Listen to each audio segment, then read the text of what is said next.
자, 다음은 이제 3교시 내용을 좀 보도록 하겠습니다. 자, 첫 번째부터 이제 태양광 발전 설비 얘기 나왔어요. 저는 이걸 딱 보는 순간에, 아, 혹시 출제하신 분이 저희 교재를 보고 출제했나? 이 생각이 들었어요. 왜냐면 저희 교재에 이 얘기가 나오거든요. 그래서 태양광 발전 설비의 점검을 어떻게 할 거고, 그리고 시설 기준은 어떻게 할 거냐. 자, 점검은 뭐냐면 항상 작업 전 뭐 할 거고, 작업 중에 뭐 할 거고, 작업이 끝난 다음에 뭐 할 거냐. 항상 전, 중, 후로 보시는 게 가장 좋습니다. 그래서 태양광 설비 점검에 있어서 점검 전에 대한 유의사항은 뭐 통로 확보에 대한 뭐 측정 장비, 점검 기구에 대한 거 이상 없는지 확인해라. 자, 점검 시 이건 뭐냐면 점검 중에 대한 사항이에요. 자, 태양광 발전은 가장 위험한 게 뭐냐면 일조량 있는 상태에서는 계속 발전을 하고 있다는 게 문제예요. 결국 뭐냐면 감전의 우려가 항상 노출되어 있기 때문에 발전되는 전기에 감전되지 않도록 조심하라는 거죠. 점검 중에 있을 때는. 근데 나머지는 점검 중이기 때문에 점검 항목에 따라서 확인만 하면 된다는 거죠.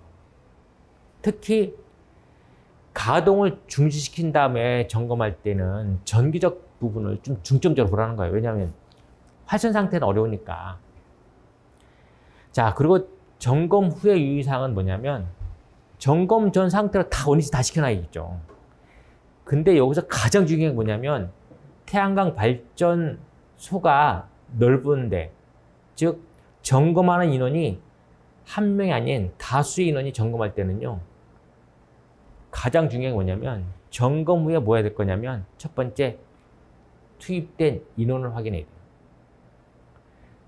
세 사람이 들어가서 점검했으면, 점검 다 끝났으면 세 사람이 다 있는지를 확인해야지, 그 확인이 안 되고 다른 작업을 할 수가 없다는 거죠. 근데 이런 것들이 면접할 때, 2차 시험 면접할 때 상당 영향을 줘요. 자, 밀폐 공간에서 5사람 들어가서 작업을 했는데 작업 다 끝났어요. 작업 다 끝났으면 지금 기술사에서 뭐 하실 겁니까? 작업 다 끝났으면. 제일 먼저 해야 될 게 뭐예요? 그러면 이제 뭐가 다 정상적인 위치에 가 있는지, 뭐 했는지 이거 확인해야. 그러면 면접관이 아무리 좋은 얘기를 해도, 그래요? 마음속으로는 조금 학습이 덜 되셨네. 근데 다른 거는 다 어설픈데 점검 다 끝난 다음에 가장 먼저 투입된 인력을 먼저 확인해야 됩니다. 그러면 기본이 됐구나. 그래서 전기 안전은 무조건 사람이에요, 사람. 그리고 이제 그 이외에 이제 일상 점검도 있고, 그리고 또 정기 점검도 있고, 이렇게 점검 항목을 구분할 수가 있습니다. 자, 또 하나, 태양광 설치 기준은 그 태양광 설치 기준 가이드라인이 나와 있는데, 사실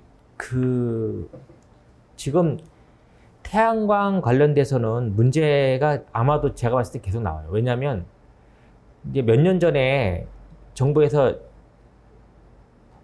재생에너지 3020이라는 정책을 발표했어요.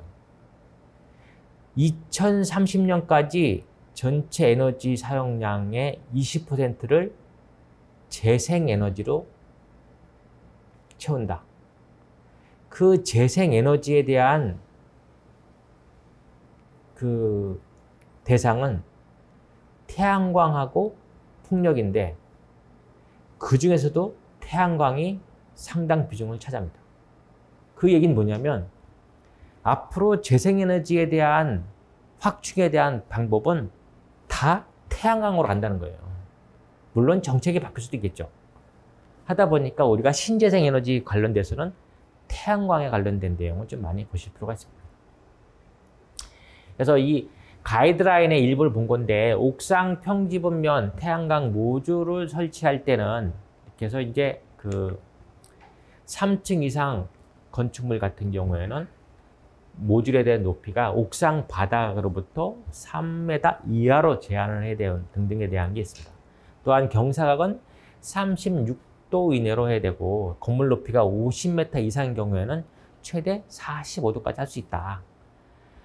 자, 그리고 경사 지붕면, 박공 지붕에 태양광 모듈 설치할 때는 그냥 그림 보셔야 아시겠지만, 자, 패널 면이 지붕면보다 띄어라. 공간 15cm 이내로 띄워줘라. 그리고 또 하나 뭐냐면 이 지붕의 측면에서 안쪽으로 들어가라는 거죠.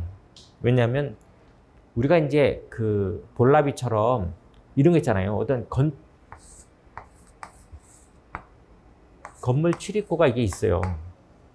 그 차량이 접근할 수가 있다 그러면 차량이 접근하면 그냥 갖다 박으니까 여기 봉을 박아 놓잖아요. 볼랍이라고 있잖아요.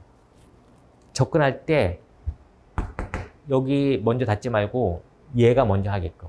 그래서 우리 그 터널이나 그 교각 밑에 지날 때 보면 제한 높이 일마하고 가이드 다 잡아놓잖아요. 그게 뭐냐면 그걸 보호하기 위해서 그 충격을 방지하기 위해서 안전장치를 해놓은 거거든요. 그건 뭐냐면 이것도 안전장치죠. 지붕 측면 안쪽으로 놀아. 괜히 어떠한 중장비나 다른 게 접근했을 때 태양광 패널을 치지 못하게 이런 기준이 있습니다. 또한 공간 활용에 대한 디자인에 대한 부분도 좀 볼 필요가 있다는 거죠. 이런 것들이 이제 그 관련 기준에 가이드 설치 기준에 나와 있습니다. 자, 이번 문제는 혹시 이거 시험을 보신 분들은 그렇게 보실 수 있을 거예요. 혹시 이 문제 오타난 거 아닌가? 가선공사 연선 알겠어. 단선, 연선. 그죠? 긴선.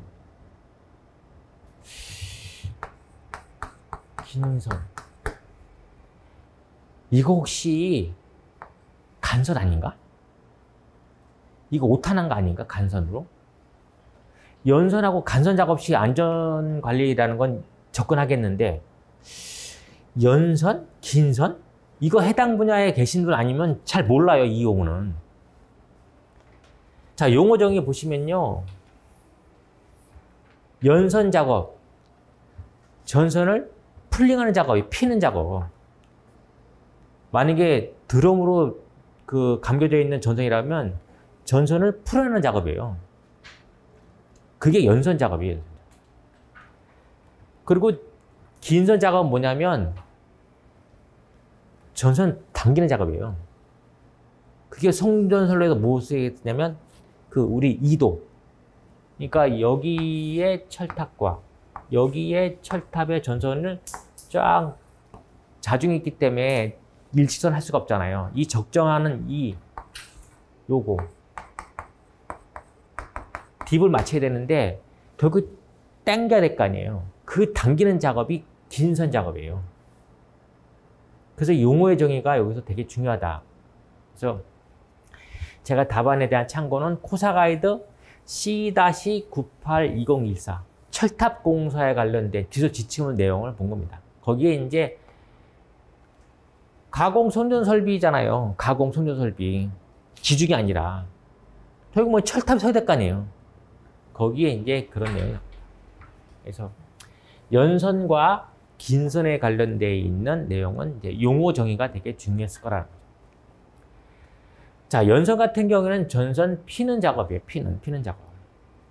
그래서 전선 드럼 혹은 엔진을 설치할 장소에서는 연선 구간, 피는 구간에 대한 배치도를 비치하고 또한 뭐 전선 한 조당에 대한 길이, 뭐 위치, 그리고 각도, 그 높낮이, 고조차, 작업원에 대한 배치 사항을 명확히 해서 사고를 예방을 해야 된다. 또한 통신 설비 같은 경우에 다음과 같은 내용을 해라 하는 거죠. 결국 뭐냐면 전선을 드럼에 갈려있는 건 이제 핀다는 거죠. 풀런다는 거죠. 이게 연선 작업이에요. 그리고 또 철탑에 설치하는 가지선 같은 경우에는 뭐 가지선의 굵기, 뭐 조수는 뭐 연선 그 38스케일. 여기서 얘기한 또 연선은 그 연선이 아니라 전선의 다조로 되어 있는 연선. 그 얘기입니다. 활차 이용할 때 방법, 그리고 전선 설치용 블록은 호미, 마모, 손상이 되었거나 회전이 불량하다고 생각해서는 즉시 사용을 멈추고, 그리고 사용 전에 홈 같은 경우를 깨끗이 청소를 해야 될 필요가 있다. 자, 긴선 작업, 당기는 작업의 안전관리 대책은 긴선 작업 시 와이어 끝을 두 사람 이상이 잡고 있을 때는 꼭 전담자를 정해서 이탈하지 않도록 하라는 거죠. 사람 이탈하지 않게끔. 또한 긴선 작업 시 전선이 이동 중에는 작업원은 지상에서 항상 대기를 해야 되고, 와이어 끝을 2 이상 잡고 있을 때는 꼭 전담자를 설치해서 이탈하지 말라고 되죠. 자, 그래서 연선과 긴선에 관련된 부분은 보신 내용 것처럼 용어의 정의를 알았다 그러면 대충 그냥 감 잡아갖고, 아, 전선 필 때 어떻게 되는 거고, 또 땡길 때 어떻게 되는구나, 이렇게 할 텐데, 용어 정의가 불확실하다 그러면 단선과 연선인가? 혹시 저거 간선을 갖다가 얘기 잘못 나온 거 아닌가? 이렇게 이제 엉뚱한 방향으로 흘러갈 수가 있습니다. 자, 세 번째, 그 피레기, LA. 즉, 낙뢰로부터 전기 설비를 보호하는 피레 장치, LA에 관련된 내용인데, 이 문제는 자주 나왔습니다. 지난번 122회도 나왔었고요. 111회도 나왔었습니다. 그래서 피레기에 대한 종류와 기능 및 구비 조건, 속류와 전격 전압. 자, 피레기는 평상시에는 대지하고 절연 상태를 유지하고 있어요. 그리고 이상 전류가 흘러 들어왔을 때 신속하게 도통을 해서 대지로 이상 전류를 방류하고, 그 역할이 끝나고 나면 즉시 절연 상태로 돌아가야 되는 그런 역할을 하고 있습니다. 그 내용들이 LA도 그렇고요, SA도 그렇고, SPD도 마찬가지예요. 평상시 절연 상태 유지하다가 뭐가 들어왔으면 빨리 도통 상태로 방류하고, 그게 끝나고 나면 즉시 절연 상태 유지하는 거죠. 자, 피레기 종류는 우리가 밸브형과 밸브 저항형, 그리고 갭 저항형과 갭 레스형 있죠.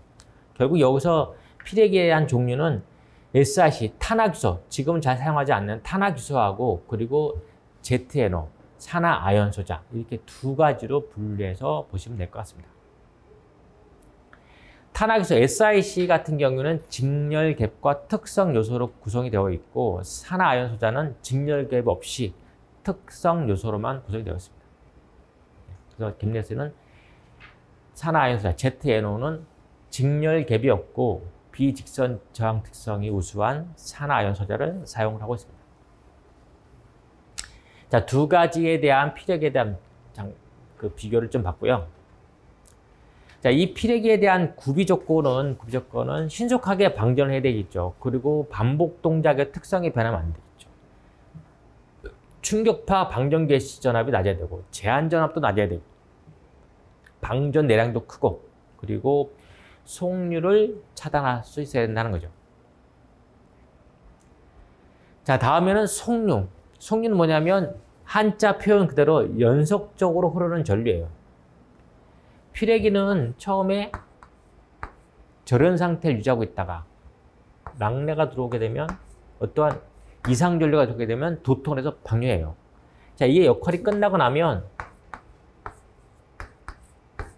절연 상태를 유지되는데, 역할이 끝난 후에 이 상태가 도통 상태를 유지하게 되면 바로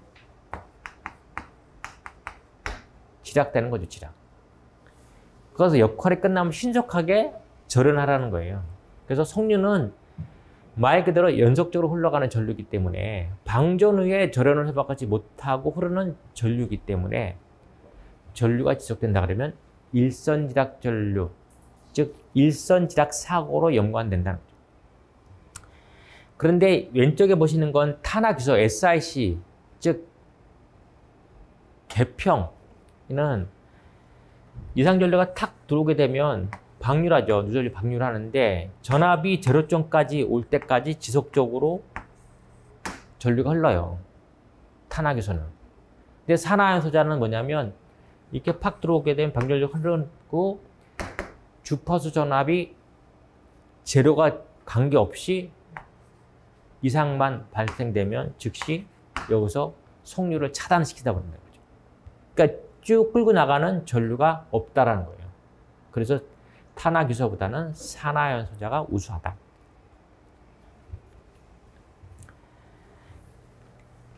자, 다음은 전격전압. 피레기에 대한 전격전압은 모두 4가지 방법으로 산정할 수 있는데 가장 대표적인 게 공칭전압의 1.4배를 곱하고 다시 1.1로 나눈 값을 합니다. 그래서 우리가 일반적으로 이마이천 같은 경우에는 이 방식대로 하면 28kV인데 뭔가 보호성을 위해서 24kV 혹은 22900에서는 18kV를 적용을 하고 있습니다. 자, 그래 보시면 요 앞에 이제 항목들을 보시면 종류, 기능, 구비조건, 속류, 전격전압. 일반적으로 피레기에 대한 설명을 하라 그러면요, 이렇게는 안 해요.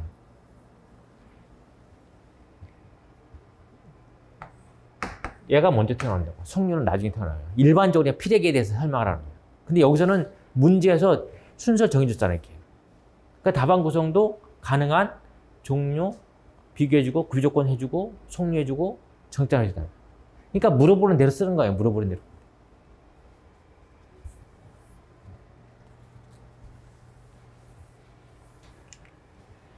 자, 4번째 문제. 디지털 계전기. 디지털 계전기 뭐 이거는 아주 기본적인 문제죠. 아날로그와 디지털을 또 비교하라고 되어 있으니까.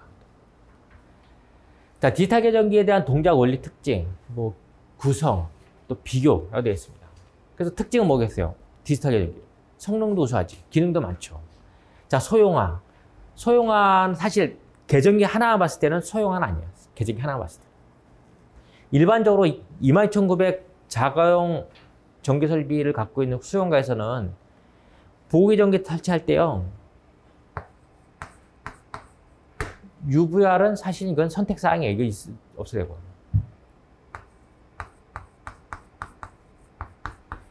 OCR 하나 있죠. 지락계전기. 그리고 OCR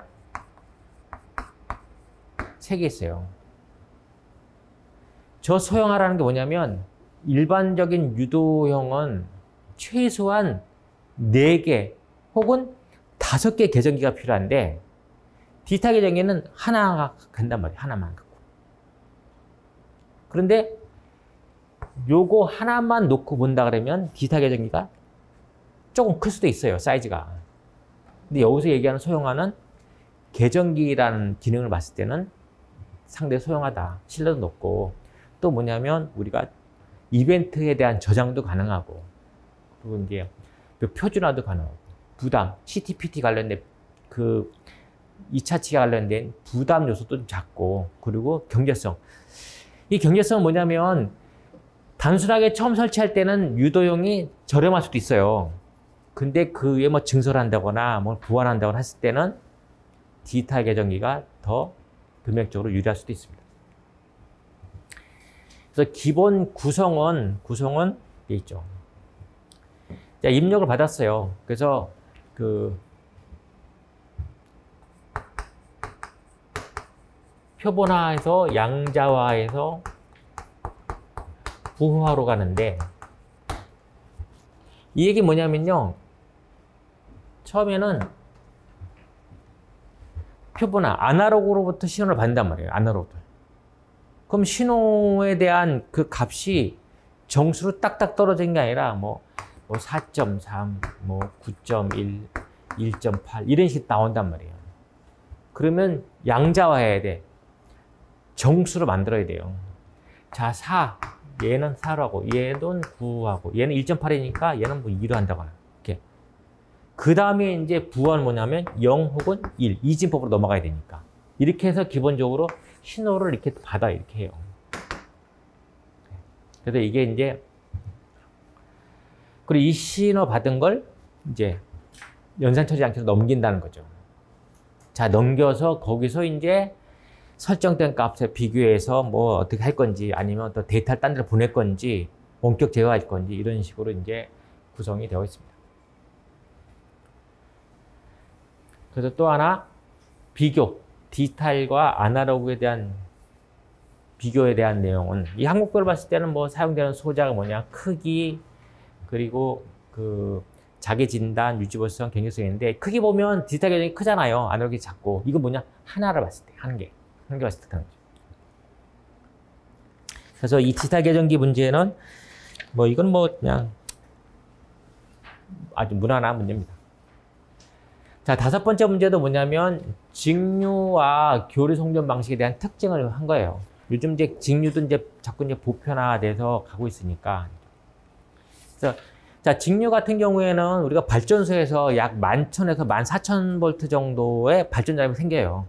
생기게 되면 이걸 승합을 해서 이제 그냥 우리 그 송전 선로를 통해서 이제 수용가 쪽으로 가는데, 얘를 DC 송전을 하려면 우선 승합된 전기를 DC로 변환하죠. 왜냐하면 DC는 강압이 안 돼요. 그러니까 승합 강압이 안 되잖아요. DC가 단점이. 저장을 할 수 있지만 이 전압의 가감이 어렵기 때문에 일단 발전소에서 만든 전압을 갖고 승합을 해. 그 다음에 AC로 바꿔요. 그리고 저쪽 이제 수용가 쪽으로 보내겠죠. 보내서 거 도착하고 나면 다시 수용가에서는 교류를 써야 되니까 거기서 AC로 변환시켜서 다시 이제 적정한 전압으로 강압 혹은 승합을 해서 수용가한테 보냅니다. 이런 특징을 갖고 있어요.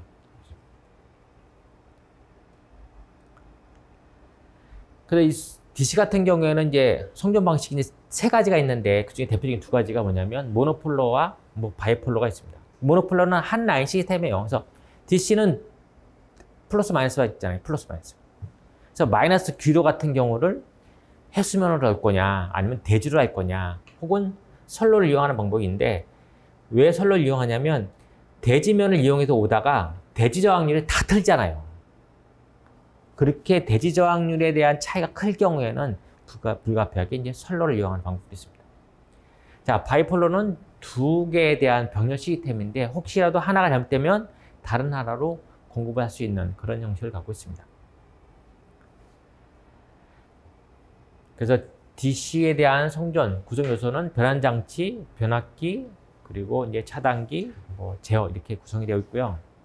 자, 두 가지를 이제 특징을 비교하는데, 즉 AC와 DC를 비교하는 겁니다. 그래서 여기서는 제가 이제 장단점에 관련된 거로 본 거고요. 전체 표를 만들어서 작성을 할 수 있습니다. 우선 DC에 대한 장점은 뭐냐면 저런 계급을 낮출 수 있고 저장이 가능하다는 거죠. DC는. 그 주파수가 없다 보니까 안정도가 좋고 유도 장애가 적다라는 거죠. 단점 뭐냐면 차단해야 돼야 문제. AC는 전류와 전압이 제로점이 발생되지만 DC는 제로점이 없잖아요. 그러니까 얘하고 이거하고는 차단할 때 AC 같은 경우는 이런 제로점들이 반사이클마다 이루어지다 보니까 차단이 용이하지만 DC는 제로점이 없어요. 그래서 차단하기 어렵다는 거죠. 그리고 승합 강압이 어렵다. 그리고 AC에서 DC, 또 DC에서 AC로 넘어갈 때 발생되는 고조파에 대한 문제가 있기 때문에 대책이 별도로 필요하다는 거죠. 상대적으로 또 AC 같은 경우에는 승합 강압이 용이한 게 있고요. 또 회전자계, 삼상 같은 경우는 회전자계를 얻을 수 있고, 현재 시스템이 AC 시스템이다 보니까 일괄적인 시스템을 운영할 수 있다. 자, 교류에 대한 단점은 뭐냐면 표피 효과. 즉 도체 표면에 전류가 집중되는 현상, 표피 효과. 그게 사실 주파수 영향이거든요. 또 하나는 역률 관계에 대해서 페란트 현상에 대한 문제가 있을 수 있고, 유도 장애, 그리고 주파수가 서로 다르게 되면 개통 연계가 안 된다라는 거죠. 그런 단점을 갖고 있습니다. 네.